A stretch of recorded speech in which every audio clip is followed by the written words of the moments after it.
নদিয়ায় দুর্ঘটনার মুখে সুশান্ত মজুমদারের কনভয়। অল্পের জন্য প্রাণে বাঁচলেন তিনি, তবে আহত অবস্থাতেই সভাস্থলে রওনা দেন সুকান্ত।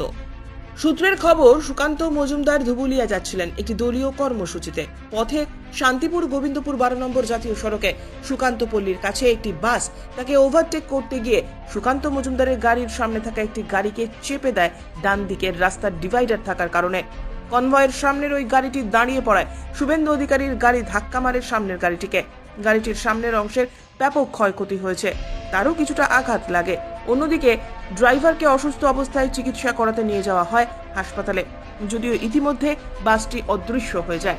সুকান্তবাবুর কথা অনুযায়ী 2-3 জন অসুস্থ এবং তিনি অল্পের জন্য প্রাণে বেঁচে গিয়েছেন।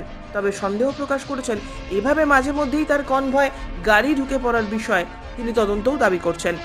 তবে ক্ষতিগ্রস্ত গাড়িটি সেখানেই পড়ে থাকে মেরামতির জন্য। দলের জরুরি সভা থাকার কারণে সুকান্ত মজুমদার জখম অবস্থাতেই রওনা দেন ধুবুলিয়ার উদ্দেশ্যে। অন্যদিকে ঘটনাস্থলে এসে পৌঁছয় রানাঘাট জেলা পুলিশ সহ শান্তিপুর থানার পুলিশ প্রশাসনের আধিকারিকগণ।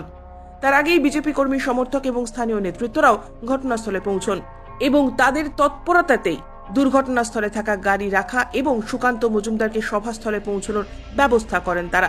যদিও গোটা ঘটনার তদন্ত শুরু করেছে পুলিশ। স্বভাবতই এই দুর্ঘটনার খবর চাউর হতেই এলাকায় ব্যাপক চাঞ্চল্য ছড়িয়েছে। তবে প্রত্যক্ষদর্শীরা বলছেন, রাস্তার কাজ চলছিল এবং সেই সাথে ডিভাইডারের জন্য মূলত লোকাল বাস বাঁদিকে চেপে যেতে বাধ্য হয়, আর তার ফলেই এই অঘটন।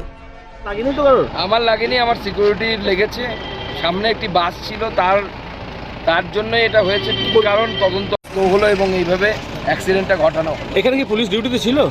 পুলিশ ছিল না, এখানে রাস্তার মধ্যে একটা ব্যারিকেড তৈরি করা ছিল প্লাস্টিকের দিয়ে। কজনের লেগেছে মোট?